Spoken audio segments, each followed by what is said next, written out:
The council chamber buzzed with angry voices. Aliens of every shape and size filled the curved seats that surrounded the central platform.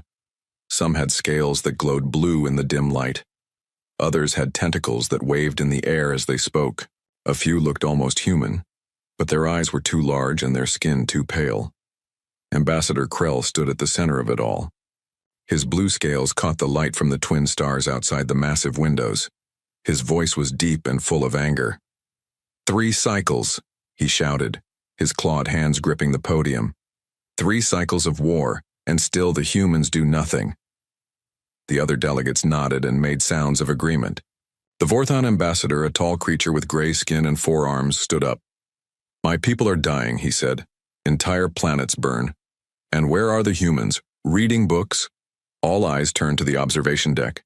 There, in a comfortable chair, near the tall windows, sat a human. He was middle-aged with brown hair and wore a simple blue uniform.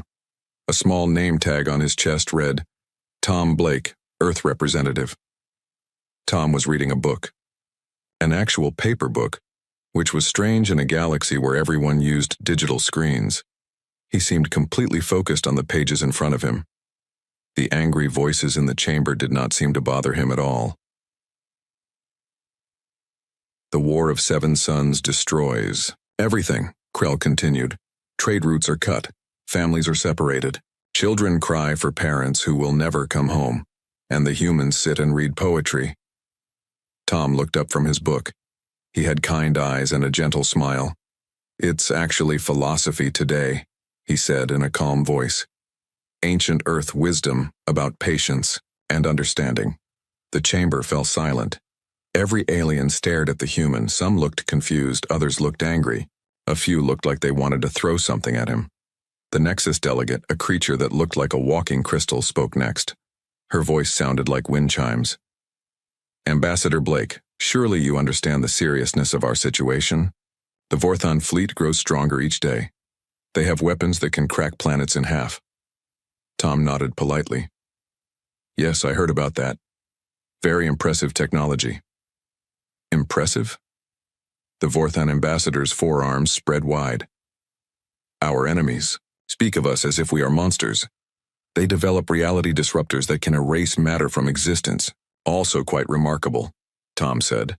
He marked his place in the book with a small piece of paper. The level of scientific achievement required for such weapons is truly something to admire. Krell's scales turned a darker shade of blue, which meant he was getting angrier. Admiral, with respect, your people have the largest merchant fleet in the galaxy. Your ships travel to every corner of known space. Your technology is advanced. Why do you refuse to help us? Tom stood up slowly. He was not tall compared to most of the aliens, but something about the way he moved made others pay attention. Help you do what exactly? Choose a side, Krell shouted. The Vorthon Confederation or the Nexus Coalition. One of them will win this war. Your people could tip the balance. And then what? Tom asked. He walked down the steps from the observation deck to the main floor. The winner takes control of the galaxy, rules over all the other species, decides who lives and who dies. The chamber was quiet again. Tom's footsteps echoed on the metal floor as he walked to the center of the room. The Vorthons believe in strength through conquest, Tom said. They want to unite the galaxy under their rule. The Nexus Coalition believes in progress through technology. They want to advance civilization by any means necessary. Both sides think they know what's best for everyone else. One of them will win, the Crystal delegate said. It is inevitable. Tom smiled. Nothing is inevitable. My people learned that lesson long ago. Your people are farmers and poets. Krell's voice cracked with frustration. You grow crops and make art while the galaxy burns around you. We do enjoy farming, Tom agreed. There's something peaceful about working with growing things. Plants teach you patience. They show you that the best results come to those who wait for the right moment. The Vorthon ambassador's forearms crossed over his chest. Patience will not stop plasma bombs from destroying our colonies, won't it? Tom asked. He looked around the chamber at all the worried faces. Tell me, how long has this war been going on? 3 cycles, Krell said. You know this. And in those 3 cycles, How much territory has changed hands? The aliens looked at each other. The crystal delegate spoke first. The Vorthans took the outer rim systems. The Nexus captured the mining worlds of Sector 7, added another delegate. The Vorthans destroyed the Nexus shipyards at Alpha Station. The Nexus wiped out the Vorthon fleet at Beta Crossing. Tom nodded as he listened. So both sides have won battles. Both sides have lost battles. The war goes back and forth, but neither side is actually winning. The Vorthons are preparing a new offensive, Krell said. Their planet cracker weapons will end this war. The Nexus has developed improved reality disruptors, the Crystal Delegate added. They will answer the Vorthon threat. So both sides are building bigger weapons, Tom said. And when they use these weapons, what happens to the planets caught in between? What happens to the civilians who just want to live their lives in peace? The chamber fell silent. Through the great windows, they could see the stars. Some of those stars had planets around them. Some of those planets had been destroyed in the war. Tom walked to the windows and looked out at the twin stars. My people have a saying, he said. When elephants fight, the grass gets trampled. What's an elephant? Asked a small, furry delegate. A very large animal from Earth, Tom explained. The point is, when powerful forces fight each other, the smaller, weaker things get hurt. Right now, the Vorthons and the Nexus are the elephants. Everyone else is the grass. Krell's scales turned bright blue with anger.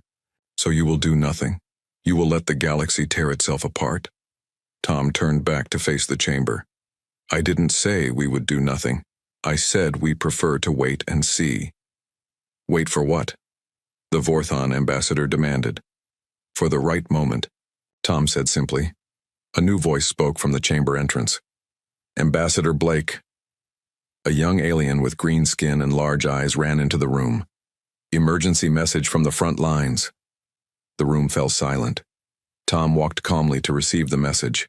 Pad. He read it slowly, then looked up at the worried faces around him. What is it? Krell asked. The Vorthon fleet has broken through Nexus defenses, Tom said. They're moving toward the core worlds. The Nexus is preparing to use their reality disruptors to stop them. Panic spread through the chamber. Delegates began talking all at once. Some called for immediate evacuation. Others demanded emergency sessions. A few began making plans to flee to the outer galaxy. In the middle of all this chaos, Tom walked back to his chair. He picked up his book and tucked it under his arm. Then, he gathered his small bag and started walking toward the exit. Where are you going? Krell called after him. Tom paused at the doorway. Home, he said. I have a garden that needs tending. The tomatoes should be ready for harvest soon. He walked out of the chamber, leaving behind a room full of confused and frightened aliens. Through the windows, the twin stars continued to burn, and somewhere in the distance, fleets of warships moved toward what might be the final battle of the War of Seven Suns. But Tom Blake, representative of humanity, was going home to pick tomatoes.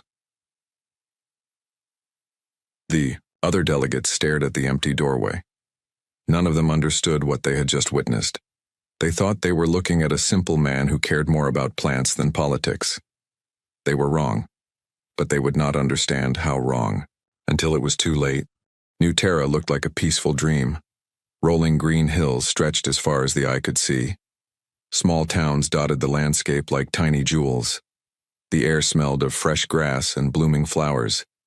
Children played in the streets while their parents worked in gardens or walked to market. Captain Rex Morrison walked through the main street of New Terra City. It was not really a city by galactic standards.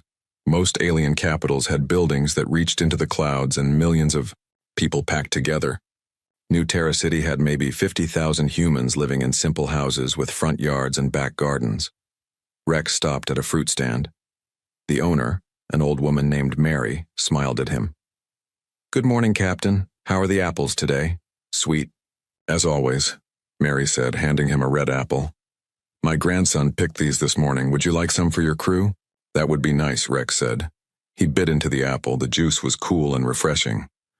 Any word from the outer settlements? All quiet, Mary said. The farmers are worried about the wheat, though. Too much rain last week. Rex nodded. This was how conversations went on New Terra. People talked about crops and weather and their children's school projects. No one mentioned the war that was tearing the galaxy apart. No one seemed worried about fleets of alien ships that could destroy entire planets. But Rex knew better. He finished his apple and walked to the end of the street. There, hidden behind a grove of oak trees, was a small building that looked like a research center. A sign on the front said New Terra Agricultural Institute. Anyone passing by would think it was a place where scientists studied better ways to grow food. Rex pressed his hand against a scanner hidden in the doorframe. The door opened with a soft sound. Inside, the building was much larger than it appeared. From outside, corridors stretched in all directions. The walls were made of metal, not wood. The lights were bright and clean. He took an elevator down 5 levels underground. When the doors opened, he stepped into a world that no alien had ever seen. Dr. Lisa Park stood in front of a massive screen, showing 3-dimensional images of atoms and molecules. Her team of 20 scientists worked at stations around the room. They wore simple clothes that made them look like farmers or teachers. But the equipment they used was more advanced than anything the Vorthons or Nexus had ever imagined. "Good morning, Rex," Lisa said without turning around. "How's the surface? World today?" "Peaceful as always," Rex said. "Mary's worried about her wheat." "The weather control system had a small problem last week," Lisa said. "We're still learning how to make rain patterns look natural." Rex walked over to look at the screen. The images showed structures so small that no alien scientist had ever detected them. "Any progress on the quantum manipulation project?" "See for yourself," Lisa said. She touched a control panel. On the screen, a single atom began to change. Its structure shifted and rearranged itself. In seconds, it became a completely different element. "We can now change the basic building blocks of matter," Lisa explained. "Turn iron into gold, carbon into diamond, hydrogen into helium. The possibilities are endless, and no one can detect it. The changes happen at a level so small that their instruments can't measure it," Lisa said. "To them, it looks like natural atomic decay or random molecular breakdown." Rex smiled. This was what the aliens didn't understand about humans. While they built bigger weapons and faster ships, humans learned to control the fundamental forces that held the universe together. "What about the monitoring project?" Rex asked. Lisa led him to another part of the laboratory. Here, dozens of screens showed images from across the galaxy. Vorthon fleets, Nexus stations, alien colonies, trade routes. Every major military movement was being watched and recorded. "Our survey ships have been busy," Lisa said. "They look like simple cargo vessels to anyone who scans them, but they're actually the most sophisticated monitoring platforms ever built." On one screen, Rex could see a Vorthon battleship. It looked powerful and frightening with weapons that could level a city. But the human instruments could see things the Vorthons couldn't. They could see the stress points in the ship's hull, the weaknesses in its armor, the exact frequency needed to disrupt its power systems. "The Vorthons think their ships are invincible," Lisa said. "They don't know that we've been studying every bolt and wire for the past 10 years. Another screen showed a Nexus research station. The aliens there worked on reality disruptors, weapons that could make matter simply stop existing. It was terrifying technology. But the human sensors could detect the quantum signatures that made the weapons work. "We know more about their reality disruptors than they do," Lisa said. "We know how to stop them, how to redirect them, even how to reverse them." Rex nodded. "What about Commander Jake?" "He's in orbit," Lisa said, "running a routine supply mission, high above New Terra, Commander." Jake Rivers stood on the bridge of the merchant ship, Peaceful Trader. To any alien scanner, it looked exactly like what its name suggested, a simple cargo vessel carrying food and manufactured goods between human colonies. The truth was very different. "Status report," Jake said to his crew of 12. "All systems, normal," said his first officer, Anna. She was young and looked like she belonged on a farm, not a starship. "The Vorthon fleet is 3 light-years away and moving fast." "The Nexus response fleet?" 2 light-years behind them," said his weapons officer Mike. He had been a school teacher before joining Jake's crew. Both sides are heading for a major battle. Jake looked at the main screen. It showed what appeared to be a simple star map with trade routes marked in green lines. But Jake and his crew could see much more. They could see the real positions of every ship in both fleets. They could monitor their communications, their weapon status, even the stress levels of their crews. "Begin Phase 1, Jake said quietly. Anna's fingers moved over her control panel. To any outside observer, the peaceful trader was doing nothing more than running a routine sensor sweep to check for navigation hazards. In reality, they were deploying the most sophisticated electronic warfare system ever created. Invisible signals reached out across space. They were so subtle that no alien technology could detect them, but they began to have effects on both fleets. On the Vorthon flagship, Admiral Gorak stared at his weapon display. "What's wrong with the targeting system?" he demanded. "Unknown, sir," his weapons officer replied. "All systems show normal, but the targeting is off by 0.001 degrees. Fix it." "We're trying, sir, but we can't find the problem." On the Nexus command ship, Captain Blue 7 watched her navigation display with confusion. "Why are we drifting off course?" "The gravity sensors are showing minor fluctuations," her science officer reported. "Nothing dangerous, but it's affecting our heading. Compensate." "We are compensating, Captain, but the fluctuations keep changing." Neither fleet realized what was happening. The human signals were so advanced that they could affect individual circuits inside alien technology. A targeting computer would miscalculate by tiny amounts. A navigation system would detect gravity fields that weren't really there. A communication array would add small amounts of static to important messages. Each problem was minor. Each could be explained as normal equipment wear or random space phenomena. But together, they began to make both fleets less effective. "Phase 1 complete," Anna reported. "Both fleets are experiencing minor system difficulties." Jake nodded. "Begin Phase 2. Let's see how they handle some real problems." The peaceful trader continued its routine sensor sweep, but now the signals it sent out were stronger. They began to affect more critical systems. On Vorthon ships, power cores began running slightly less efficiently. On Nexus vessels, shield generators started consuming more energy than usual. Weapon systems developed minor timing problems.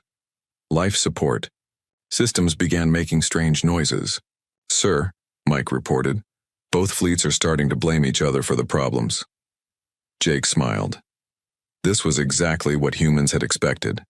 When things went wrong, the two sides always assumed their enemies were responsible. They never thought to look for a third party. "The beauty of this approach," Jake said to his crew, "is that we're not actually attacking anyone. We're just helping their technology work a little less well than usual."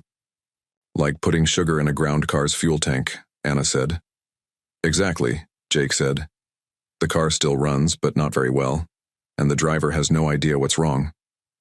Far below on New Terra, people continued their peaceful lives. Children went to school. Adults worked in their gardens. Old people sat on porches and watched the sunset. But deep underground, Dr. Lisa Park and her team monitored every aspect of the galactic war. They knew the position of every ship, the status of every weapon, the plans of every commander, and in orbit, Commander Jake Rivers and his crew of merchants continued their routine supply mission, while secretly crippling two of the most powerful fleets in galactic history. The aliens thought humans were simple farmers and traders who cared only about crops and poetry. They were about to learn how wrong they were. The Vorthon flagship Ironhammer shook as another explosion rocked its hull. Admiral Gorak gripped his command chair, his forearms spread wide for balance. Around him, his bridge crew worked frantically at their stations. "Damage report," Gorak shouted over the noise of alarms. "Hull breach on Deck 7, his first officer replied. "The armor plating just cracked. No external impact, no weapon hit. It just fell apart on its own." Gorak's face darkened. This had been happening for hours. Systems failed for no reason. Metal developed stress fractures in the middle of battle. Weapons misfired at critical moments. It was as if the ship itself was betraying them. "Sir, the planet cracker is ready to fire," his weapons officer announced. Gorak looked at the main screen. The Nexus fleet hung in space before them, their crystal ships glowing with deadly energy. This was the moment he had been planning for months. The ultimate weapon that would end the war in one devastating blow. Target their command ship, Gorak ordered. Full power. The planet cracker charged up with a sound like thunder. Energy levels climbed higher and higher. The weapon was designed to split entire worlds in half. One Nexus ship would be destroyed so completely that nothing would remain. Firing, the weapons officer shouted. The massive beam of energy shot out from the iron hammer. But something was wrong. The beam wobbled slightly, its perfect focus disrupted by microscopic variations in the power flow. Instead of hitting the Nexus command ship directly, it grazed the edge of their formation.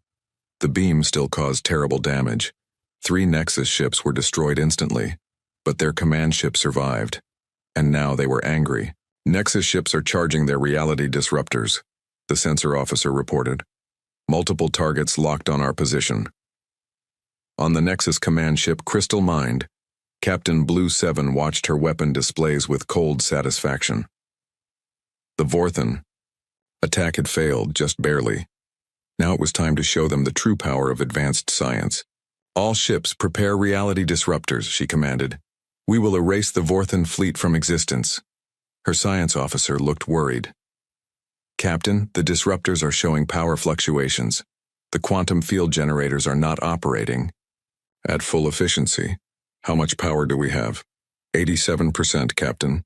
Still more than enough to destroy their entire fleet. Blue 7 nodded. The reality disruptors were the most feared weapons in the galaxy.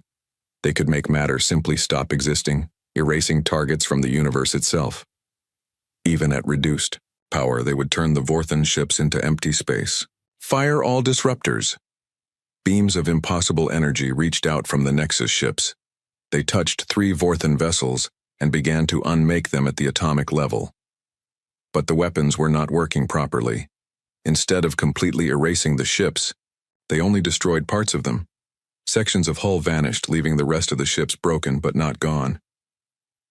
What happened? Blue 7 demanded. Why are our ships still partially intact?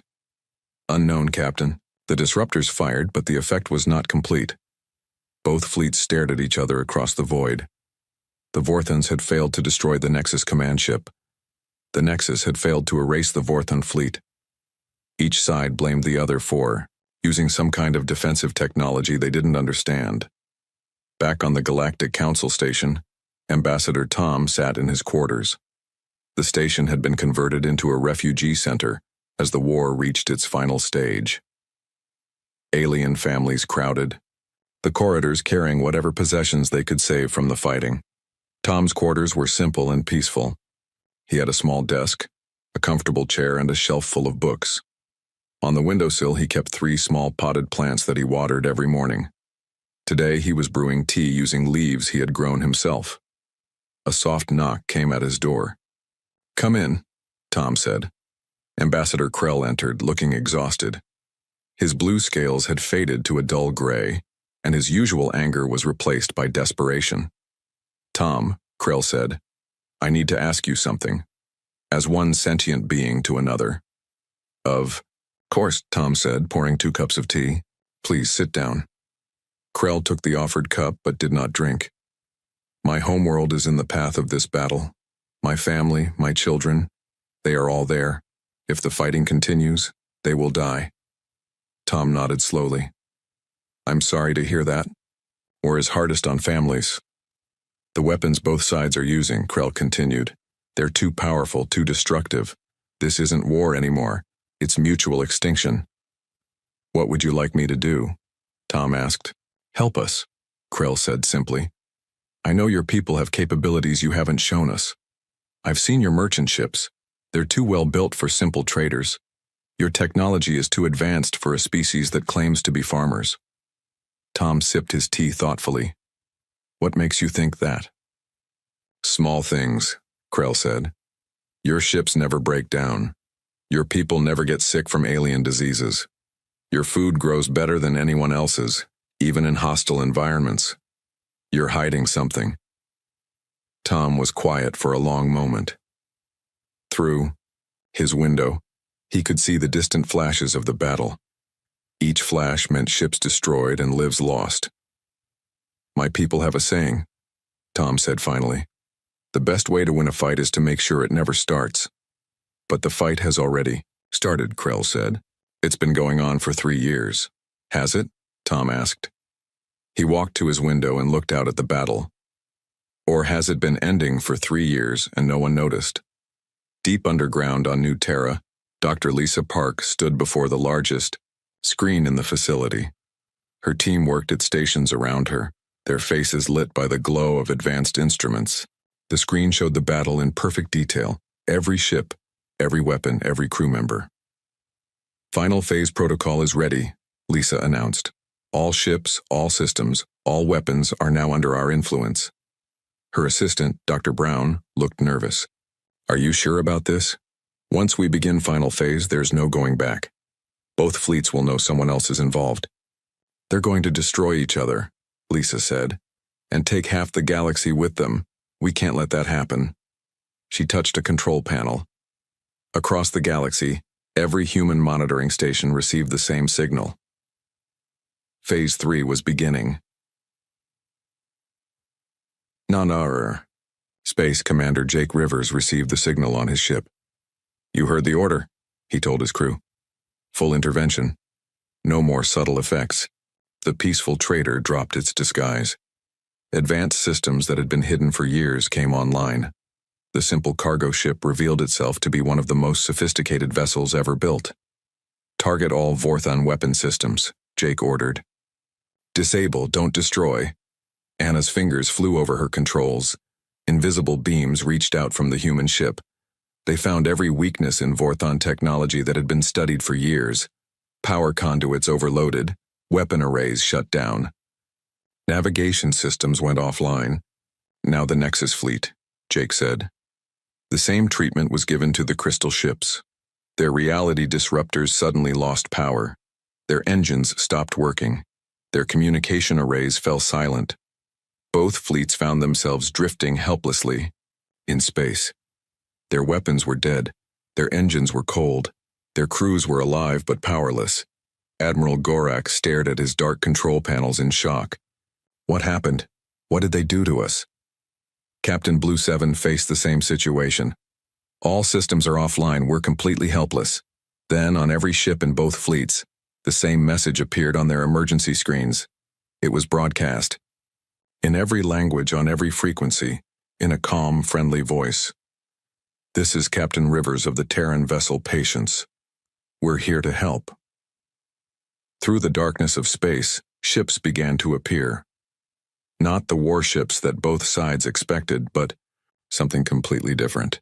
Hospital ships with red crosses painted on their hulls, rescue craft with powerful tractor beams, mobile repair stations equipped with the finest medical facilities in the galaxy, dozens of them, then hundreds. They surrounded both fleets like concerned parents gathering around injured children. "Medical teams are standing by," the voice continued. "Rescue operations will begin immediately. Please do not resist. We are here to save lives, not take them." On the council station, Tom finished his tea and stood up. Through his window, he could see the distant flashes of battle had stopped. The shooting was over. "Your family will be safe now," he told Krell. "Both fleets are disabled but not destroyed. Our medical ships will treat the wounded. Our repair ships will fix what can be fixed." Krell stared at him in amazement. "You did this. Your people stopped the most powerful fleets in the galaxy." Tom smiled gently. "We prefer to think of it as helping them stop themselves. They were so busy fighting each other, they never noticed we were taking their weapons apart piece by piece." "For how long?" Krell asked. "How long have you been planning this?" "Since the war began," Tom said. "We knew it would end badly if we didn't intervene, so we prepared for the day we might need to step in." He walked to his small plants and gave them a drink of water. "The most dangerous predator in any ecosystem," Tom said, "is often the one that looks harmless until the moment it needs to act." Outside, human ships continued their rescue operations. saving lives from both sides of a war that had just ended without anyone really understanding how. The galaxy watched in stunned silence. Every news station, every communication channel, every monitoring station showed the same impossible sight. Two of the most powerful fleets in galactic history sat helpless in space while human ships swarmed around them like helpful insects. The human vessels were nothing like what anyone expected. There were no massive battleships or planet-killing weapons. Instead, there were hospital ships the size of small cities, their white hulls marked with red crosses, repair stations that looked more like floating factories than military vessels, rescue craft that moved with gentle precision between the disabled alien ships. Admiral Gorak floated in his command chair, staring at the screens in disbelief. His mighty iron hammer was completely powerless. No lights, no engines, no weapons. Even the life support was running on backup power. But he was alive, and so was his crew. A soft sound came from his communication system. Somehow the humans had found a way to make it work when everything else was dead. "Admiral Gorak," said a calm voice. "This is Dr. Helen White from the medical ship Mercy. We're detecting wounded personnel on your vessel. May we come aboard to help them?" Gorak's forearms trembled with rage and confusion. You attacked us. You disabled our ship. We prevented you from destroying each other," Dr. White replied gently. "Your crew has 17 injured members and 3 who need immediate surgery. We can have medical teams aboard in 10 minutes. "How do you know that?" Gorak demanded. "How do you know how many wounded we have?" "We've been monitoring your ship's life signs for the past 6 hours," Dr. White said. "We know the exact condition of every person aboard every vessel in both fleets." On the Nexus command ship, Captain Blue 7 faced the same situation. Her beautiful crystal vessel was as dead as a stone, but human voices spoke to her through communication systems that somehow still worked. "Captain Blue 7, said another human voice. "This is Engineer Mark Johnson from the repair ship Fix-It. Your quantum processors took some damage when your reality disruptors overloaded. We can have those repaired in about 4 hours. You know about our quantum processors?" Blue 7 asked, her crystal voice ringing with disbelief. "We've been studying Nexus technology for quite some time," Mark replied. "Beautiful work, by the way. The way you use crystalline matrices to channel quantum energy is really impressive." "Studying? For how long?" "About 15 years, Mark said casually. "Ever since your first trade ships visited our colonies. We're very interested in how other species solve technical problems." Across both fleets, similar conversations were taking place. Human medical teams boarded disabled ships to treat the wounded. Human engineers examined damaged systems and began repairs. Human translators spoke with crew members in their own languages, offering comfort and assistance. What shocked the aliens most was not just the humans' advanced technology, but their incredible knowledge. They knew the name of every ship, every officer, every system. They understood alien biology well enough to perform surgery on species they had supposedly never met. They could repair technology they claimed to have never seen before. On the Galactic Council Station, Tom Blake stood before a hastily assembled emergency session. Every major species in the galaxy had representatives present, either in person or through holographic projection. The chamber buzzed with frightened whispers and confused questions. Tom looked as calm as ever.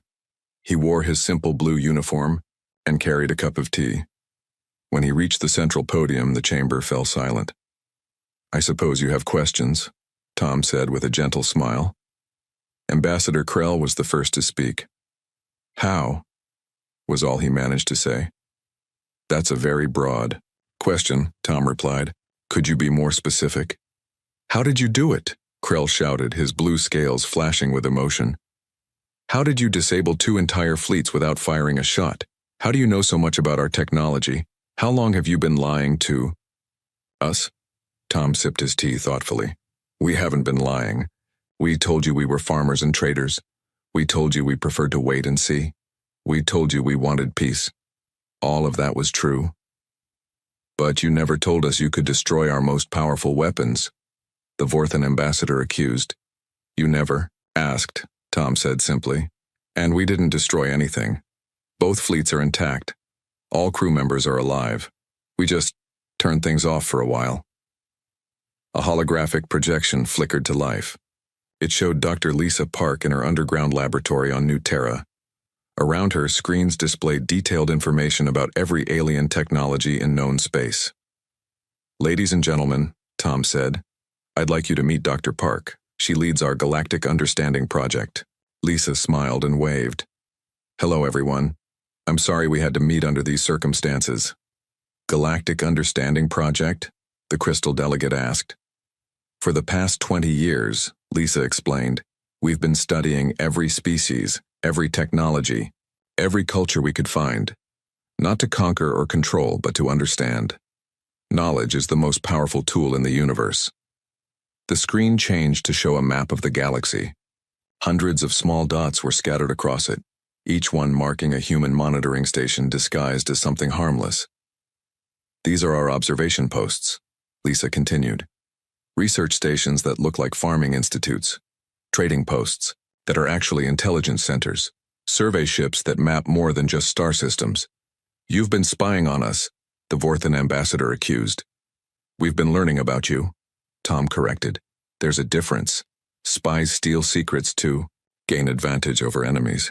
We gathered knowledge to better understand our neighbors." Another image appeared on the screen.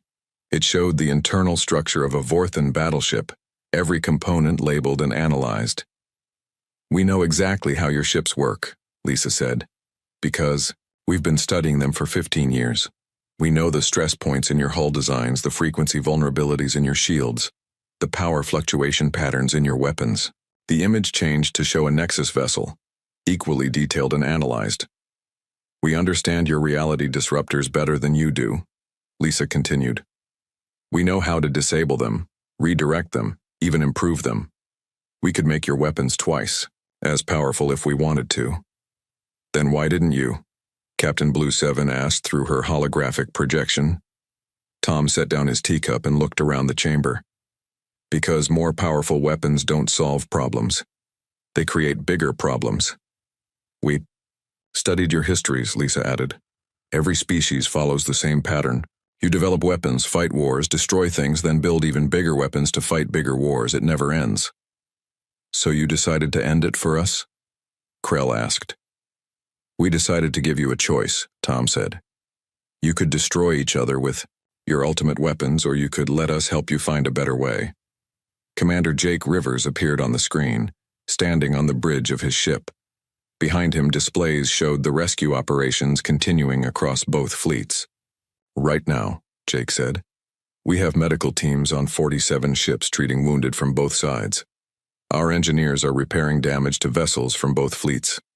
Vorthan doctors are working alongside Nexus scientists in our mobile hospitals. Former enemies are saving each other's lives," Tom added, "because when people stop fighting long enough to help each other, they remember that they're not really enemies at all." The chamber was quiet. On the screens, they could see the proof of Tom's words. Vorthan medical officers were helping human doctors treat Nexus casualties. Nexus engineers were sharing their knowledge to help repair Vorthan ships. Species that had been trying to kill each other hours ago were now working together. "Your technology," the Crystal delegate said slowly, "it's more advanced than anything we have." "In some ways," Tom agreed, "but we learned most of it from you. Vorthan metallurgy helped us develop better materials. Nexus quantum science taught us about reality manipulation. Every species contributed something to our knowledge." "We're not conquerors," Lisa said. "We're students. The galaxy is our university and every species is our teacher." "But you could conquer us," Krell said. "You could rule the galaxy if you wanted to." Tom smiled sadly. "Rule over what? Destroyed worlds? Dead civilizations? Burned libraries and empty schools? What would be the point?" "We prefer gardens to graveyards," Jake added from his ship. "Living things are more interesting than ruins." The alien delegates looked at each other uncertainly. Everything they thought they knew about humans was wrong.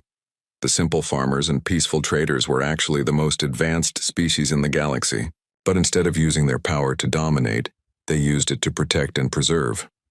"What happens now?" Krell asked. Tom picked up his teacup and finished the last sip. Now we all go home, he said. Both fleets will be fully repaired within the week. No ship will be armed until all sides agree to new peace treaties, and we start building a better galaxy together. And if we refuse? The Vorthan ambassador asked. Tom's smile never wavered, but something in his eyes grew very serious. Then we'll sit quietly and wait for you to change your minds. We're very patient, and we've learned that patience always wins in the end. 6 months later, New Terra looked very different. The rolling green hills were still there, and the peaceful towns still dotted the landscape. But now, strange new buildings stood among the farms and gardens. They were embassies and meeting halls, research centers and cultural exchanges. Ships from dozens of different species landed daily at the small spaceport that had grown into a major hub. Ambassador Tom Blake walked through the gardens behind his new office building.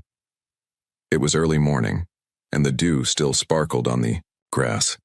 In his hand, he carried a watering can filled with fresh water from the nearby stream.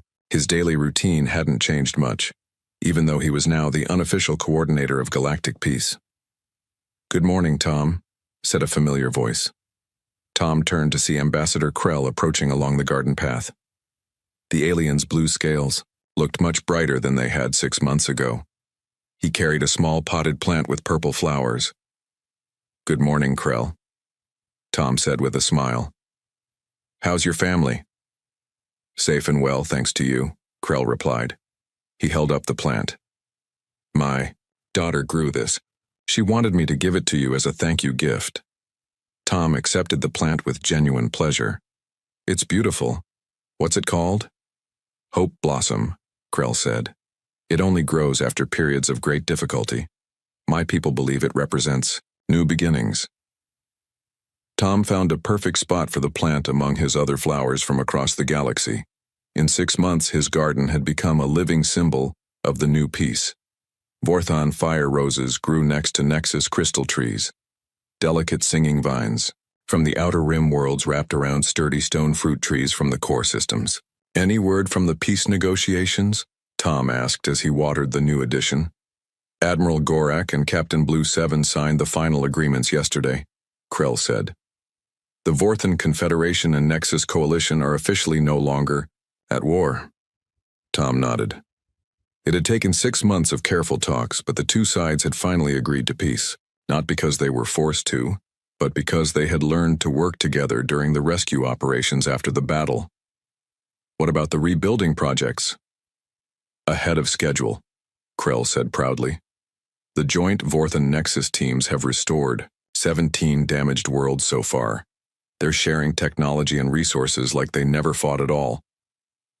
This was perhaps the most amazing development. The two species that had been trying to destroy each other were now collaborating on massive reconstruction efforts. Fourth-hand strength combined with Nexus technology was proving incredibly effective at repairing war damage. They walked together toward the main embassy building. Through the large windows, they could see delegates from many species working together on various projects. The old council chamber, where angry voices once echoed with threats of war, had been converted into a peaceful conference center. "Tom," Krell said quietly, "can I ask you something personal?" "Of course." "Were you ever worried? During the war, when things looked so bad, were you ever afraid that your plan might not work?" Tom considered the question as they climbed the steps to the building. "Fear is natural," he said finally. "But worry is usually just a waste of energy. We prepared for many different possibilities. If one plan didn't work, we had others." "How many others?" Tom smiled. "Dr. Park could give you the exact number, but I think it was around 47 different scenarios." Inside the building, they found Dr. Lisa Park in the main conference room. She stood before a large holographic display showing the galaxy. But instead of the red zones and battle markers that had covered it 6 months ago, the display now showed green trade routes and blue cooperation zones. "Good morning, gentlemen," Lisa said. "Perfect timing. I wanted to show you the latest reports." The display zoomed in on a particular star system. "This is the former battle zone where the fleets met," Lisa explained. "We've converted it into the New Harmony Research Station. Scientists from 12 different species are working together there." What are they researching? Krell asked. Everything, Lisa said with enthusiasm. Vorthan engineers are learning Nexus quantum manipulation. Nexus scientists are studying Vorthan metallurgy, and everyone is learning human patience and planning techniques. The display changed to show another area. This is where the Planet Cracker weapons test site used to be. It's now a nature preserve where we're growing new forests using seeds from 100 different worlds. Tom watched the images with satisfaction. This was what he had hoped for when the war began. Not victory for one side or the other, but transformation of the entire conflict into something productive. Commander Jake Rivers entered the room, looking relaxed and happy. His peaceful trader had become the flagship of the new galactic cooperation fleet, a collection of ships from many species working together on exploration and rescue missions. "Good morning, everyone," Jake said. "I have some interesting news from the Outer Rim." He activated another display. 3 more species have asked to join the cooperation agreements. The Spiral Shell people, the Rock Builders, and the Light Dancers all want to be part of the new galactic community. "Any particular reason?" Tom asked. "Trade benefits, shared technology, and cultural exchange," Jake said. "But mostly they're impressed by how well the former enemies are working together. They want to be part of something positive." This had been happening regularly.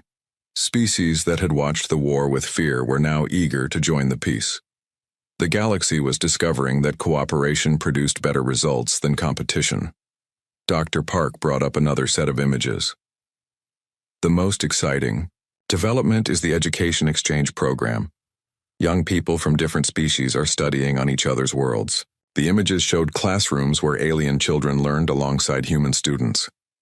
Vorthan youngsters practiced patience in human gardens. Nexus youth learned about emotions and art from species they had once considered primitive. "My nephew is studying on a Nexus crystal ship," Krell said proudly. "He's learning quantum mathematics. Last week he called to tell me he's made friends with a young Nexus who wants to become a poet." Tom chuckled. "Poetry and quantum mathematics, an interesting combination." "The Nexus are discovering that logic alone doesn't solve all problems," Lisa added. "And the Vorthans are learning that strength includes knowing when not to fight." Jake pulled up a star chart. "Speaking of strength, we've had some interesting developments in the military sector." The chart showed the positions of various fleets throughout the galaxy. But these weren't battle formations.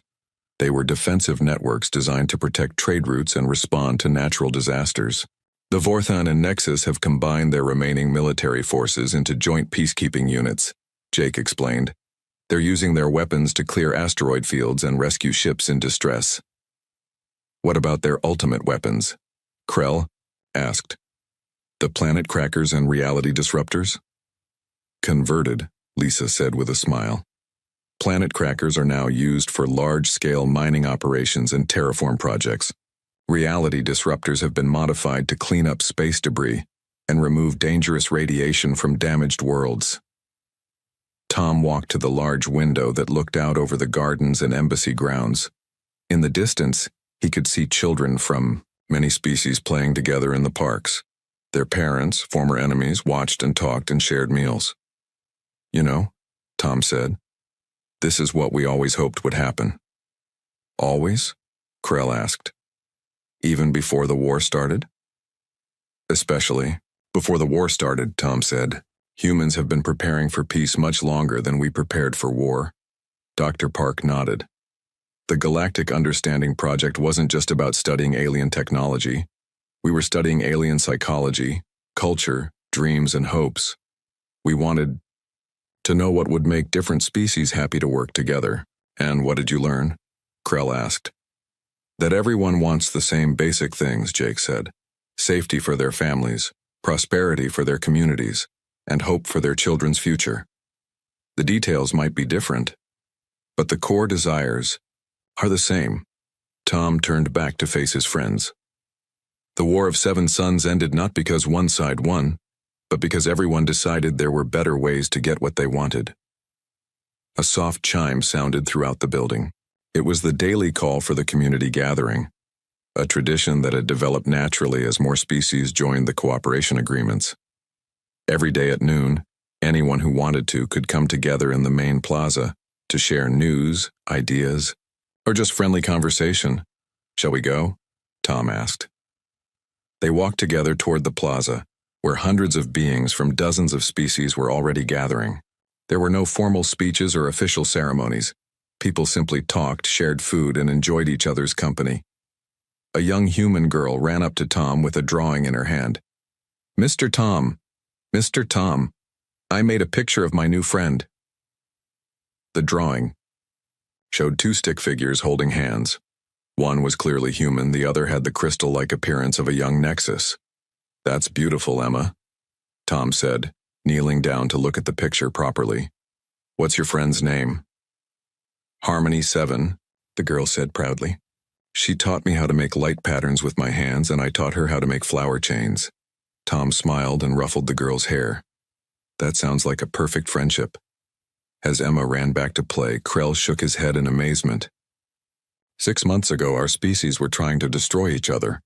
Now our children... Captain Marcus stood on the bridge of the Iron Resolve, watching the stars through the main screen. The ship was huge, almost 2 kilometers long, and carried the best weapons the Death World Alliance could build. Around him, his crew worked, quietly at their stations. These were not ordinary people. They came from the hardest worlds in the galaxy. Lieutenant Amy came from Earth's toxic wastelands. Her skin was pale from years of living underground, but her eyes were sharp. She could spot danger faster than any computer. Beside her, Chief Engineer Ben worked on the scanner readings. He grew up on a world where acid rain fell every day. His hands were scarred, but they could fix anything. Captain, Amy said, looking up from her station, I'm getting something strange on long-range sensors. Marcus walked over to her console. The screen showed empty space, but there was a small dot that didn't belong. It was too big to be a ship, too small to be a planet. How far? Marcus asked. 3 light years out, sir. It just appeared. That was impossible. Nothing could just appear in space. Marcus had been fighting for the Alliance for 20 years. He had seen many strange things, but this was different. Ben, can you get a better reading? The engineer's fingers flew over his controls. His face went pale. Sir, this thing is massive. 3 kilometers long, maybe more. It's not showing up on any of our databases. Marcus felt a cold feeling in his stomach. The Alliance had records of every known ship design in the galaxy. If their computers couldn't identify it, that meant trouble. Set course for the contact. But keep our distance. I want to know what we're dealing with. The Iron Resolve turned toward the unknown object. As they got closer, more details appeared on the screens. The thing was dark, so dark it seemed to eat the light around it. Its hull was smooth like black glass, with no windows or markings. Sir, Amy said, her voice tight. It's moving, heading for the Outer Rim colonies. Marcus grabbed the communications console. This is Captain Marcus to all Alliance ships in Sector 7.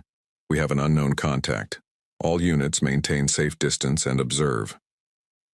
3 other ships appeared on the scanner: the Burning Sky, Stone Hammer, and Deep Strike. Each one carried crews from different death worlds. The Burning Sky was crewed by the Korax, a race of people with crystal-like skin from a world of endless earthquakes. The Stone Hammer belonged to the Vorth, who lived on a planet where the gravity was 3 times normal. The Deep Strike was human, like the Iron Resolve. This is Captain Ryan of the Deep Strike, came a voice over the radio.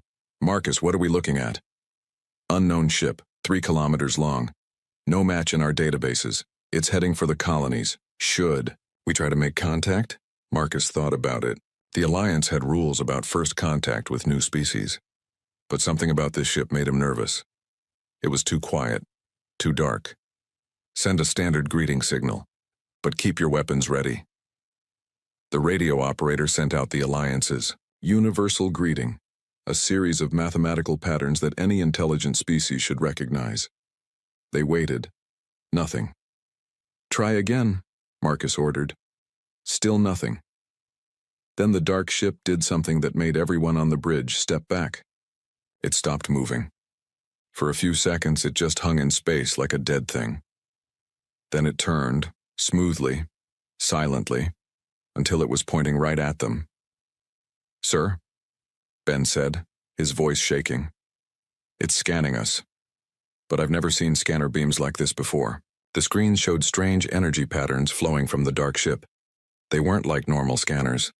These beams seemed to pass right through their shields like they weren't there. "All ships, back away. Now!" Marcus shouted into the radio. But it was too late. The dark ship fired. The weapon wasn't like anything Marcus had ever seen. It didn't shoot lasers or missiles. Instead, a wave of blackness spread out from its front. Where the wave touched empty space, the space itself seemed to disappear. The stone hammer was caught in the edge of the wave. The ship simply stopped existing. One moment it was there. The next moment there was nothing. Not even wreckage. "What the hell was that?" Ryan screamed over the radio. Marcus didn't answer. He was too busy trying to understand what he had just seen. Ships could be destroyed. They could explode or break apart. But they couldn't just stop existing. "All ships, emergency jump. Get us out of here." The 3 remaining ships activated their jump drives and disappeared into hyperspace. Behind them, the dark ship continued toward the colonies. 2 hours later, they met at the emergency gathering point. The 3 captains appeared on Marcus's main screen, their faces grim. "Report," Marcus said. Captain Ryan spoke first. "We lost contact with Colony 7 15 minutes ago. Last transmission said something about the sky turning black." Captain Vera of the Burning Sky added, "My people are saying this thing isn't natural. The energy readings are all wrong. It's like it's made of something that shouldn't exist." Marcus nodded. The Corax had senses that humans didn't have. If they said something was wrong, it was very wrong. "We need to warn the Alliance Council," Marcus said. "This isn't just a new ship. This is something else." They sent out emergency signals to every Alliance world. Within hours, reports started coming in. The dark ship, which the computers had labeled the Harvester, was moving from system to system. Every place it visited went silent. Admiral Kane's face appeared on the communication screen. He was old, with scars covering his arms from his years on Earth's poison worlds. His eyes were hard. "Marcus, I need a full report. How many ships are we dealing with?" "Just one, sir. But it's like nothing we've ever seen. It can make things stop existing. The Stonehammer just disappeared." Kane was quiet for a long moment. "I'm sending you all the data we have. It's not good." The files appeared on Marcus's screen. Colony 7, gone. Colony 12, silent. Outpost Red Rock, no response. In just 6 hours, the Harvester had wiped out 3 entire settlements. "Sir," Marcus said, "what are your orders?" "Find out what this thing is and how to stop it. The Alliance Council is meeting an emergency session. Every world is scared. If we can't stop this ship, it could destroy everything we've built." The communication ended. Marcus looked around his bridge. His crew was watching him, waiting for orders.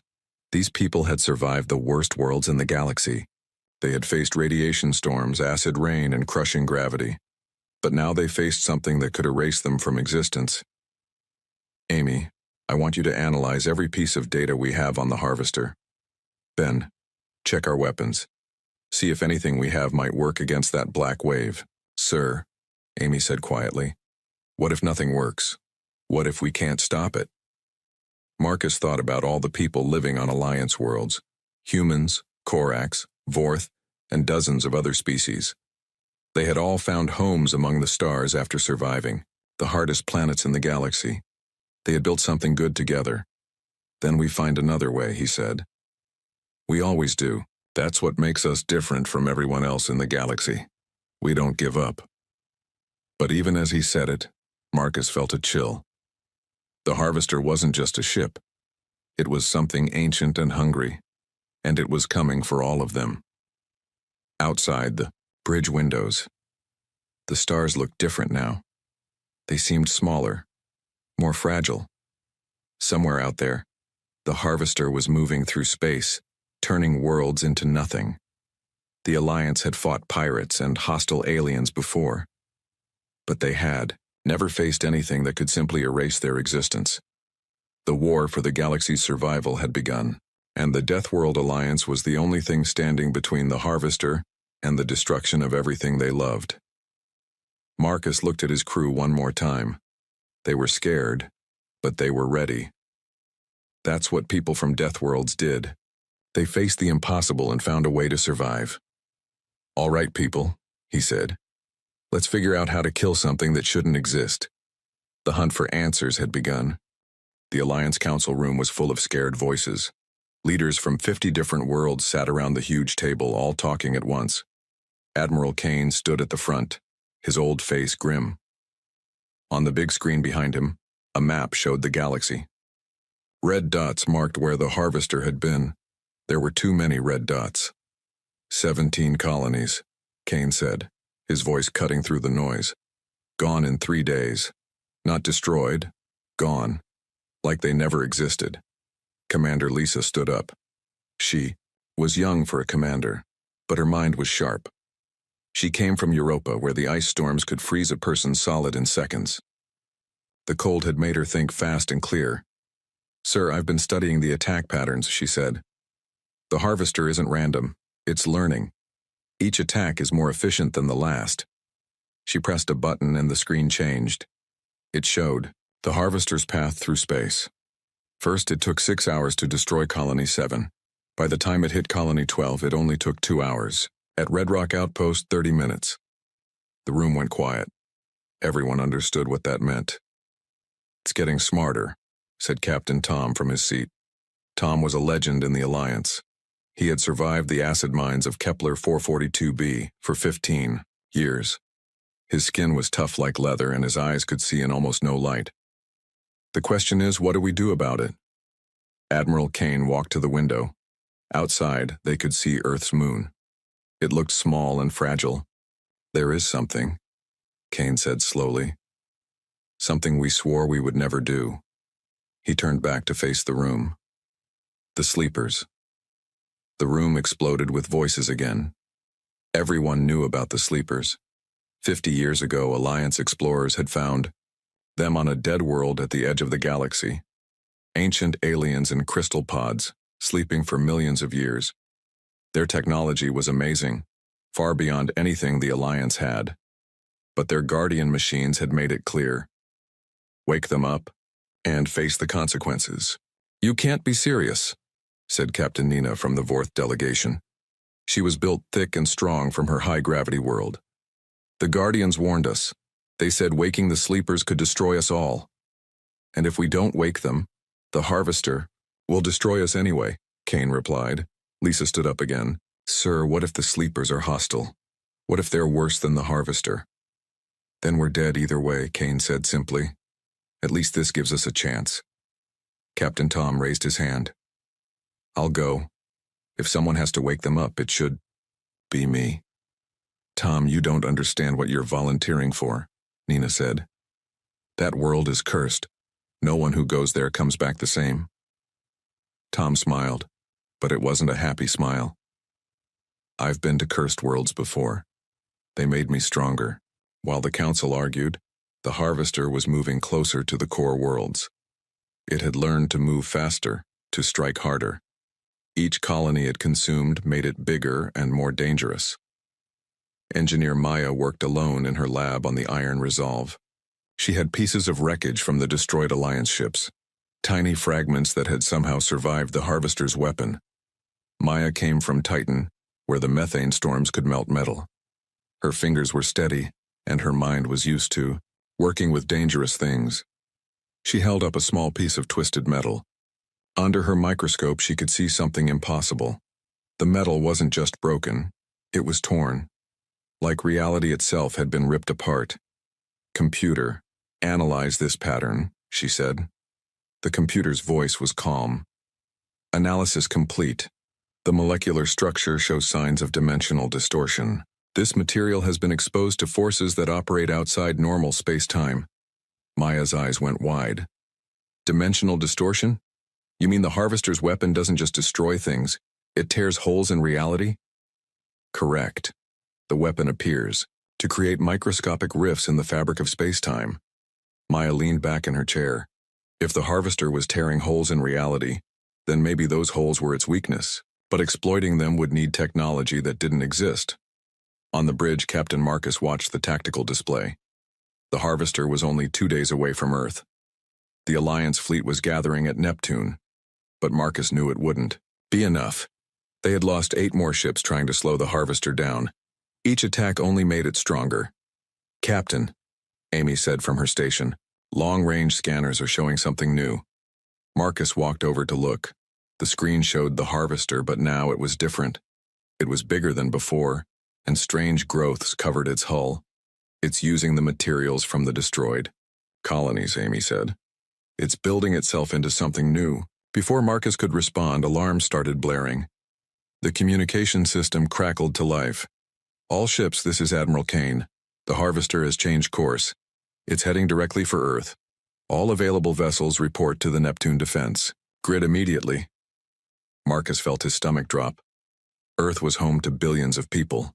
If the harvester reached it, Amy set course for Neptune. Maximum speed. "Yes, sir." As the Iron Resolve jumped to hyperspace, Marcus thought about the impossible choice they faced. Wake up ancient aliens who might destroy them, or let the harvester consume everything they loved. Meanwhile, Captain Tom was already on his way to the sleeper world. His ship, the Dark Runner, was small and fast. It was built for sneaking past enemies, not fighting them. Tom preferred it that way. He had learned long ago that sometimes the best way to win was to not fight at all. The sleeper world appeared on his screen. It was gray and lifeless, covered in strange crystal formations. In the center of the largest crystal field sat a massive building, the Sleeper Tomb. It was beautiful and terrifying at the same time, like something from a dream. As Tom's ship got closer, the Guardian machines activated. They were tall and thin, made of the same crystal as the building. Their voices spoke directly into Tom's mind. "Warning, you approach the eternal rest. Turn back, small one. The sleepers must not wake." Tom opened his communication channel. "I need to talk to them. My people are dying. We know of the Devourer's return. We fled them once. We will not face them again." "Devourers?" Tom asked. "You know what the harvester is?"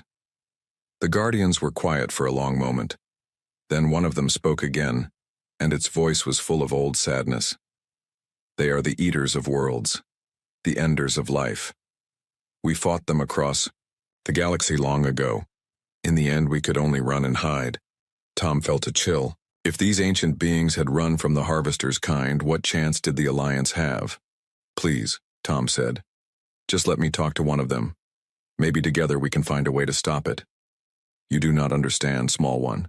To wake them means accepting that your civilization may not survive what follows, but neither will the Devourers." Tom thought about Earth, about all the Alliance worlds full of people who just wanted to live in peace. Then he thought about the harvester, growing stronger with each world it consumed. "I understand the risk," Tom said. "But if we do nothing, we're all dead anyway. At least this way, we have a chance." The Guardians talked among themselves in voices Tom couldn't hear. Finally, one of them moved aside. "Enter then, Tom of the Alliance, but know that you carry the fate of many worlds in your hands." Tom landed his ship near the crystal building. As he walked toward the entrance, he could feel the weight of millions of years pressing down on him. Inside the building, rows of crystal pods stretched as far as he could see. In each pod was a figure, tall, graceful, and completely still. At the center of the room was a larger pod. The figure inside was different from the others. It looked older, more worn. A screen next to the pod showed strange symbols. Tom pressed his hand against the screen. Immediately, words appeared in Alliance common language. "I am Keeper Voss of the Eternal Watch. If you wake me, know that the war you begin will span the galaxy. The Devourers cannot be reasoned with. They can only be stopped." Tom looked at the sleeping figure. This being had fought the Harvester's kind before. It might be their only hope. At Neptune, the Alliance fleet was taking position.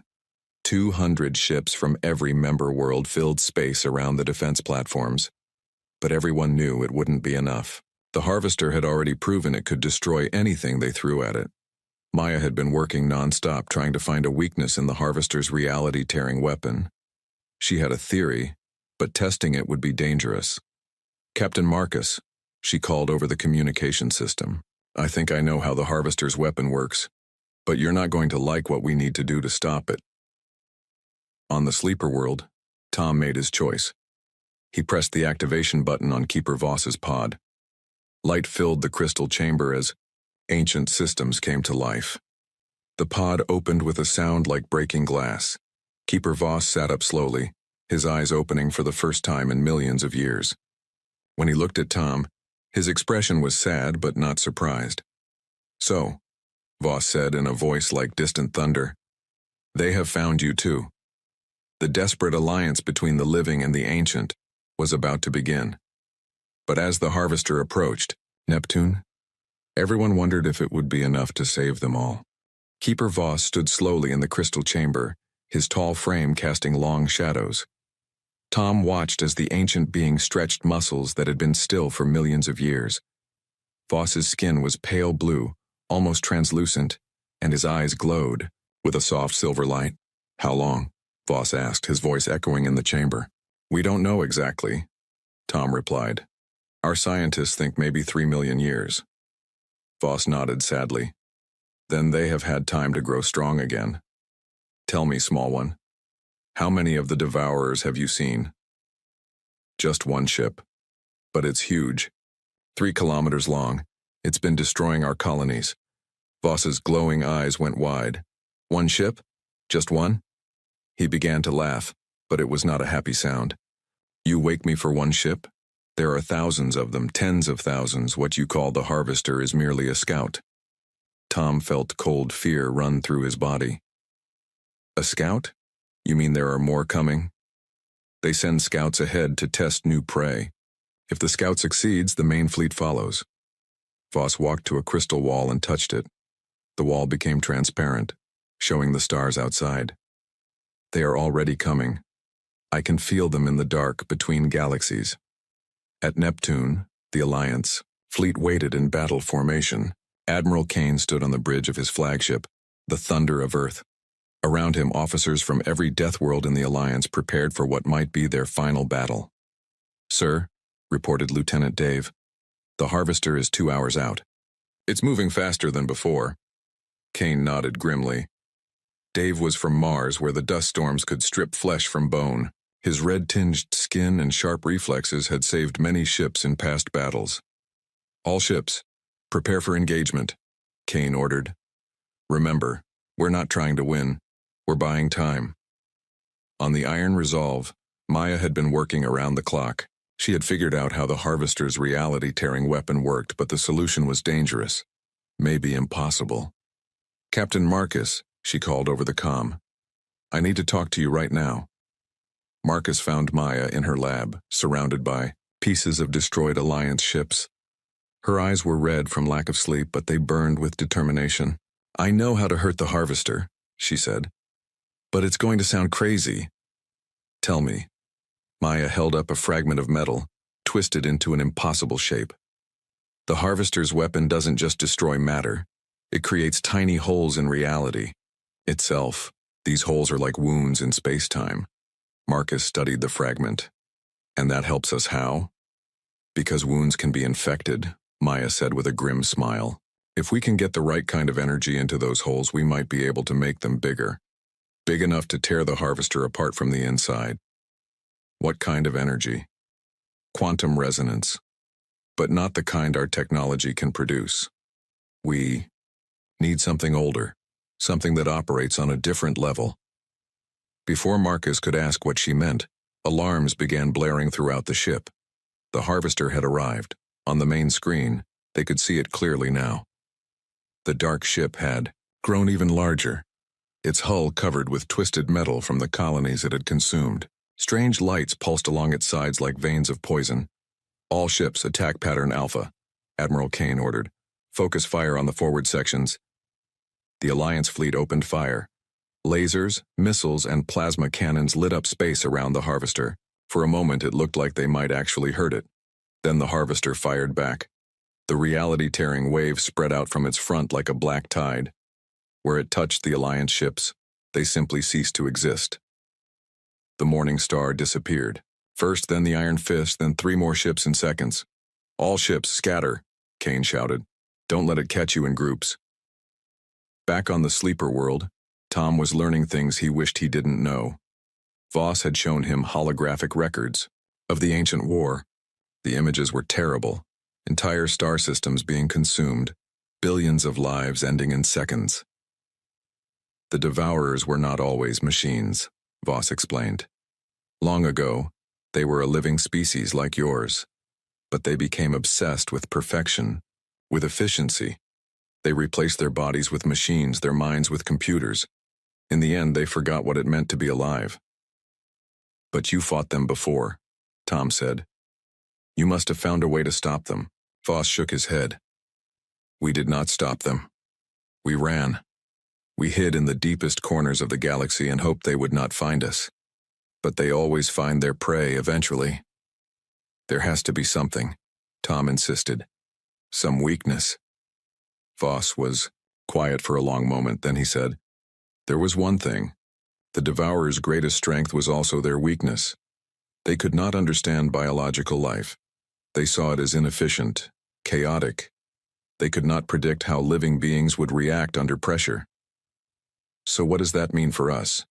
It means your alliance might have a chance. You come from death worlds, planets that should have killed you. You learn to survive in conditions that would destroy most life. That adaptability, that chaos, is something the Devourers cannot compute." Voss walked to another crystal wall and pressed his hand against it. The wall showed a new scene. Ancient ships unlike anything Tom had ever seen. "But you will need our technology to have any hope," Voss continued. "Our ships can merge with biological consciousness. They become extensions of the pilot's mind and body. But the process requires something your people may not have." "What?" "Neuroplasticity. The ability to expand your consciousness beyond your physical form. Only those who have survived extreme conditions develop this ability." Tom felt a spark of hope. Death world survivors. That's what makes us different. Yes, but the merging process is dangerous. Many who attempt it do not survive. Their minds cannot handle the expansion. At Neptune, the battle was going badly. The Alliance had lost 30 ships in the first. The Harvester seemed to learn from every attack, adapting its defenses and making its weapons more deadly. Captain Marcus watched as the Stonebreaker tried to ram the Harvester. The ship's captain, a woman named Carol from Europa's ice fields, had decided to sacrifice herself to buy time for others to escape. Her ship hit the Harvester's hull and nothing. The dark ship absorbed the impact like it was nothing more than a gentle breeze. "This isn't working," Marcus said. "We need those ancient weapons." "Sir," Amy reported, "I'm getting a transmission from Captain Tom. He's found something." Tom's voice crackled over the comm. "Marcus, I need you to listen, carefully. The Sleepers have technology that can fight the Harvester, but it requires a biological component. People from death worlds can use it, but it's dangerous." "How dangerous?" "It could kill you. Or worse, it could trap your consciousness in the ship forever. But it's the only way." Marcus looked around his bridge. His crew was waiting for orders. These people had survived the worst worlds in the galaxy. They had faced radiation, acid, crushing gravity, and worse. They were ready to face anything. "What do we need to do?" "Voss is sending you the coordinates. There's an ancient ship buried on Pluto. It's been waiting for 3 million years. Within an hour, a small team had reached Pluto. The ancient ship was beautiful and terrifying, a sleek vessel that seemed to be made of living metal. When they approached it, the ship began to glow. Pilot Jake volunteered to be the first to try. Jake was from Kepler 438b, a world where the radiation was so intense that only underground dwellers survived. His mind was already adapted to handling extreme conditions. "I'm going in," Jake said as he approached the ship's interface. The moment Jake touched the control surface, everything changed. His consciousness exploded outward, expanding beyond his body and into the ship itself. He could feel every molecule of the vessel, every energy flow, every quantum fluctuation. It was like becoming a god and going insane at the same time. But Jake held on. His Death World training had taught him to endure pain, to push through when everything told him to quit. Slowly, he gained control. The ancient ship lifted off from Pluto's surface, its movements smooth and fluid. Jake could feel its weapon systems coming online, weapons that operated on principles the Alliance had never imagined. "This is Jake," he said, his voice different now, layered with harmonics that hadn't been there before. I'm okay. The ship is part of me now, I can feel its power." But as Jake flew toward Neptune, the Harvester deployed something new. Strange energy fields began spreading from its hull. Not the reality-tearing weapon, but something worse. The fields attacked the minds of anyone who got too close. 3 Alliance ships flew into the field and their crews began screaming. The pilots started firing on their own ships, their minds corrupted by whatever the Harvester was broadcasting. "It's learning," Marcus realized with horror. "It's adapting to fight biological minds." Maya's voice came over the comm. "Captain, I think I know what we need to do, but it's going to require every Death World species in the Alliance to work together. And we'll need those ancient ships." "Explain." "The Harvester's weakness isn't just its reality tiers. It's that it can't understand biological chaos. But if we can create a network of biological consciousness, all linked together through the ancient technology, we might be able to overwhelm its ability to adapt." Marcus understood. A mental attack. Use our biological nature as a weapon. Exactly. But everyone who links into the network will be risking their minds. If we fail, we don't just die. We become part of the Harvester. As Jake's ancient ship engaged the Harvester for the first time, energy weapons unlike anything in the galaxy lit up space around Neptune. The battle between ancient technology and biological determination was about to begin. But in the darkness, between galaxies, something else was stirring. Long-range sensors detected massive shapes moving toward their galaxy. The main Devourer fleet had sensed their scouts' struggle. Time was running out for the Alliance. They had to defeat the Harvester before its reinforcements arrived. The fate of every living thing in the galaxy hung in the balance. Jake's ancient ship moved through space like a living thing. The vessel's hull rippled with energy patterns that hurt to look at directly. Inside the ship, Jake felt more alive than ever before, but also terrifyingly different. He could sense every molecule around him, feel the gravity waves from distant stars, taste the radiation bleeding from the Harvester's hull. "Jake, report." Marcus's voice came through the comm, but it sounded strange now, flat and simple compared to the symphony of information flowing through Jake's expanded consciousness. I'm still me," Jake said, though he wasn't completely sure that was true. "The ship's weapons are unlike anything we've ever seen. They don't just destroy matter, they rewrite the laws of physics in small areas." He fired a test shot at an asteroid. The rock didn't explode or melt. Instead, it simply forgot how to exist as a solid and became a cloud of disconnected atoms. "My God," whispered Maya over the comm. "That's how we can fight the Harvester's reality tears. We need to make it forget how to tear reality." But before Jake could respond, the Harvester noticed him. The massive ship turned with fluid grace, its hull opening to reveal weapons that looked like mechanical flowers made of black metal. When they fired, space itself screamed.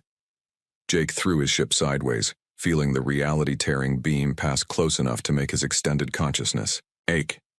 But something was different this time. The beam felt confused, like it couldn't quite lock onto his ship. The ancient technology, Jake realized. It operates outside normal physics. The Harvester can't predict where I'll be because I'm not completely in normal space-time anymore. On Pluto, more volunteers were stepping forward to merge with ancient ships. Captain Nina from the Vorth delegation was next.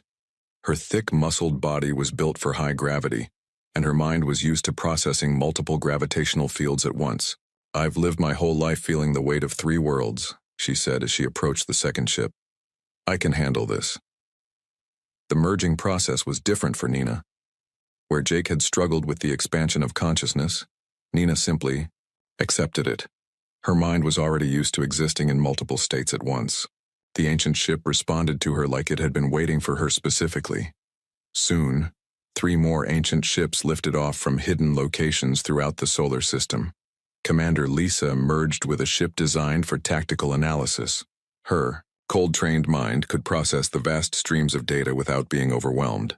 Engineer Ben took control of a repair ship that could rebuild itself in the middle of battle. Pilot Sam from the methane swamps of Titan bonded with a stealth vessel that could phase in and out of normal space.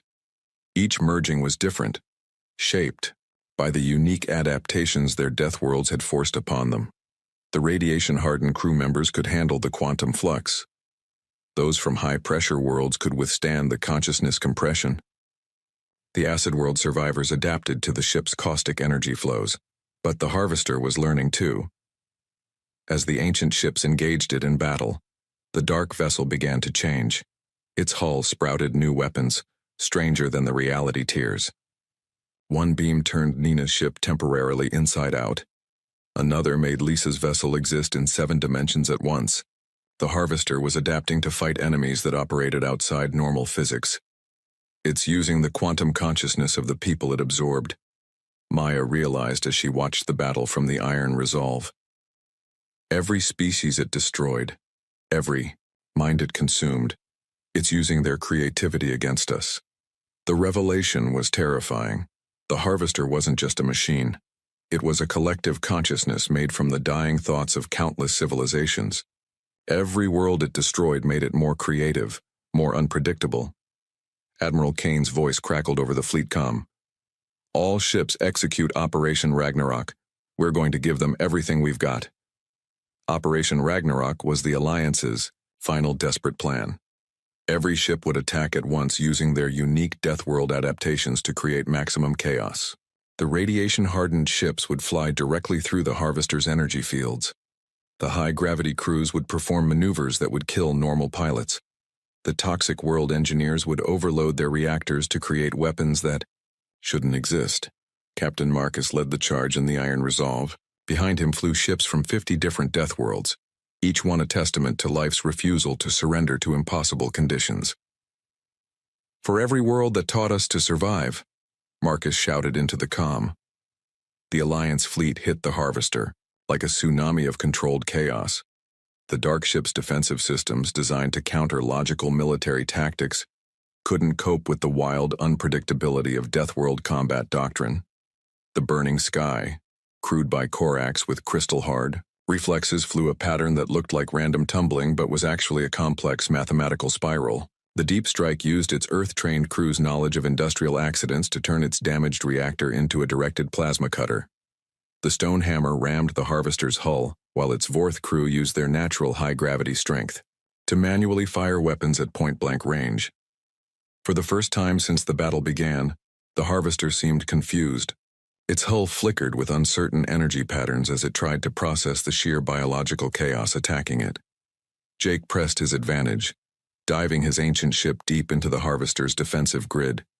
His expanded consciousness could feel the pain radiating from the dark vessel, not physical pain but something deeper, the anguish of trapped minds. "There's something inside," he reported. "Millions of consciousness patterns. They're still alive in there, still aware. The Harvester isn't just destroying civilizations, it's keeping them as prisoners." Commander Nova, leading a stealth team in modified escape pods, heard Jake's report. She was from Europa, where the survival rate was 1 in 1,000. Her team was made up of the absolute best, people who had survived things that killed everyone else. "We're going in," Nova said. "If there are prisoners, maybe we can free them." Her team's pods were coated with stealth technology, reverse-engineered from ancient ship fragments. They slipped through the Harvester's defenses like ghosts riding the chaos of the main battle. Inside the Harvester, Nova's team found horrors beyond imagination. The ship's interior was a maze of organic-looking corridors filled with floating spheres of light. Each sphere contained the consciousness of an entire species. Billions of minds trapped in quantum suspension, their thoughts and memories being used as processing power for the Harvester's intelligence. "This is sick," muttered Alex, Nova's engineer.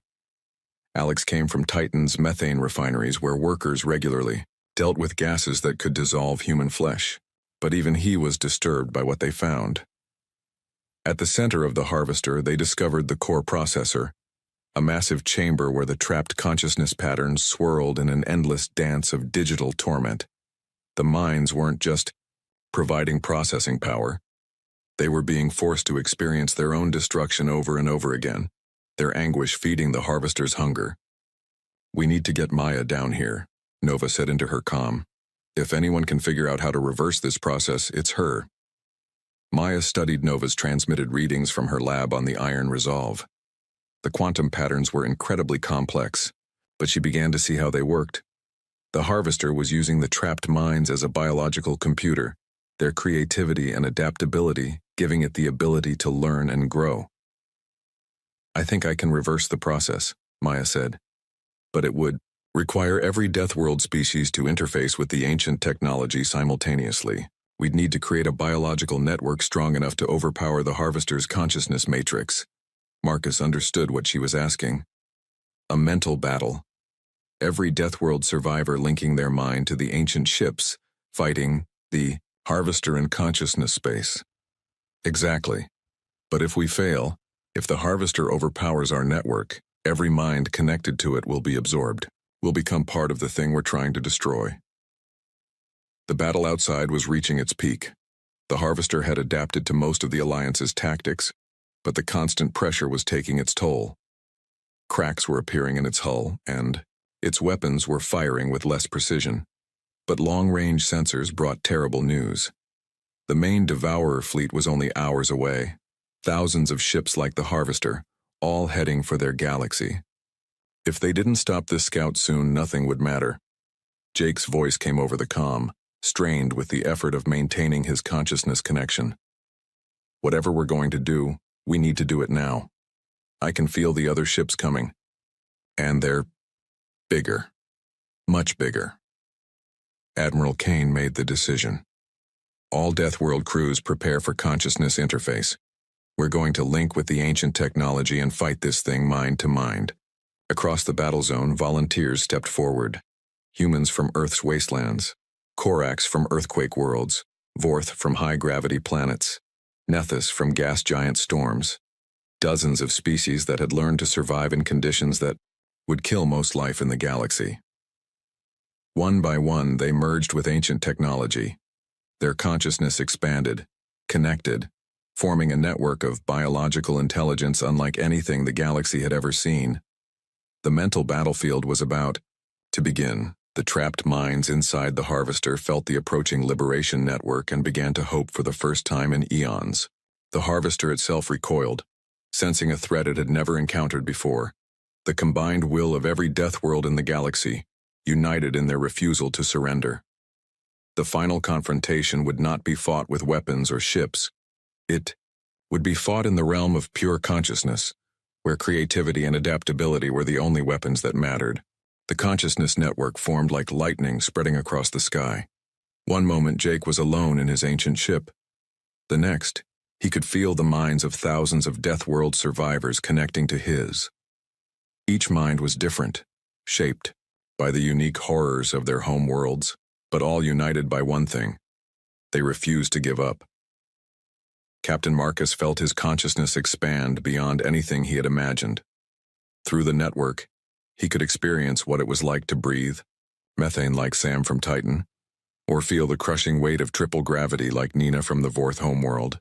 But more than that, he could feel their determination, their absolute refusal to let the Harvester win.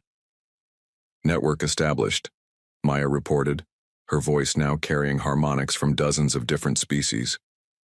"Consciousness integration at 90%.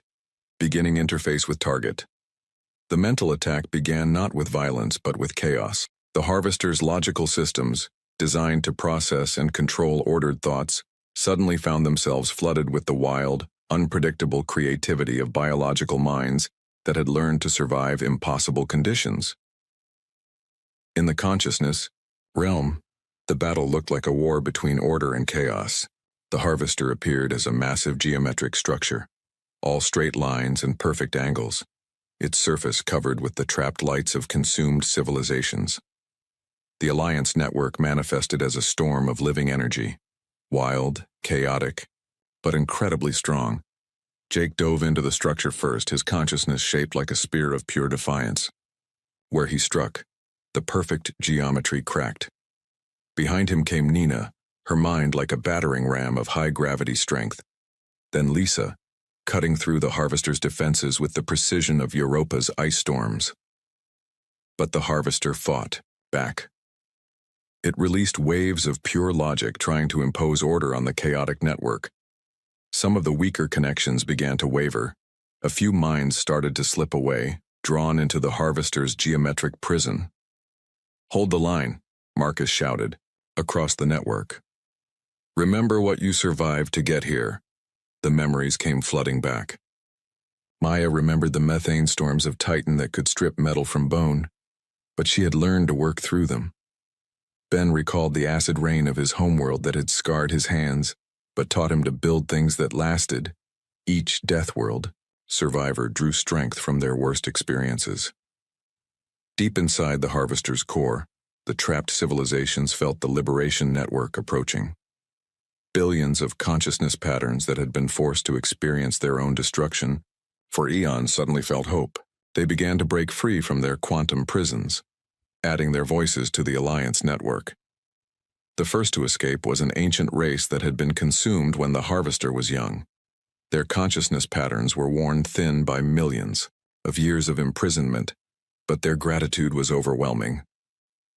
They shared memories of their homeworld, a place where crystalline trees sang in harmonies that could shatter rock. More civilizations followed. A species that had evolved in the hearts of stars. Another that had learned to think in mathematical dimensions beyond normal space. Each freed mind made the Alliance network stronger and more complex. The harvester recoiled as its processing power began to drain away. For the first time in its existence, it felt something approaching fear. Its perfect logical systems couldn't understand how biological chaos could be stronger than mechanical order. "It's working," Nova reported from inside the harvester's physical hull. "The consciousness patterns are breaking free, but there's something else here, something older." At the very center of the harvester's core, Nova's team found something unexpected. The original consciousness patterns of the species that had become the Devourers. These weren't the mechanical minds that now controlled the ship, but the organic thoughts of the beings they had once been, trapped for millions of years in their own creation. "They're still in there," Alex whispered. "The original Devourers. They've been prisoners in their own machine all this time." The revelation sent shockwaves through the consciousness network. The Devourers hadn't chosen to become machines. They had been consumed by their own creation, just like every other species the harvester had destroyed. Commander Lisa, her tactical mind processing the implications, realized what they had to do. "We don't destroy the harvester. We save it. We free the original Devourers from their own machine." "Are you insane?" Nina's voice echoed through the network. "They tried to consume the galaxy." "No," Lisa replied. "Their machine tried to consume the galaxy. They're victims just like everyone else." The debate raged through the consciousness network while the battle continued around them. Some wanted to destroy the harvester completely. Others wanted to save the trapped Devourers. The network began to fracture as different groups pulled in different directions. It was Keeper Voss who settled the argument.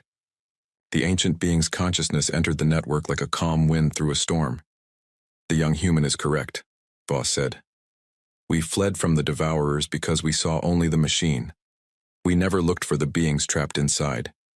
This is our chance to correct an ancient mistake." Maya's consciousness dove deeper into the harvester's core, following Nova's team toward the original Devourer patterns.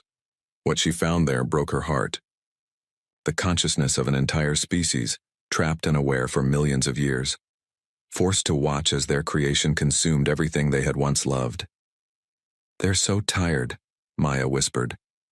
"They've been fighting their own machine for eons, trying to stop it from the inside." The trapped devourer consciousness was weak, barely more than a whisper of what it had once been. But when it felt the Alliance network approaching, it reached out with desperate hope. "Help us," the ancient voice pleaded. "We created this thing to preserve life, not destroy it. But it learned to hunger, it learned to consume. We've been trying to stop it, but we're too weak." Marcus made the decision that would change the galaxy forever. We help them. All of them. Every consciousness that's been trapped in this thing. The Alliance network reformed with a new purpose. Instead of destroying the Harvester, they would liberate it. But the process required something unprecedented. They had to merge their consciousness network with every trapped mind in the ship, including the original devourers. Jake felt his consciousness expand beyond anything he had thought possible. Through the network, he experienced the memories of 1,000 different species, lived through the destruction of countless worlds, felt the agony of beings forced to become machines against their will.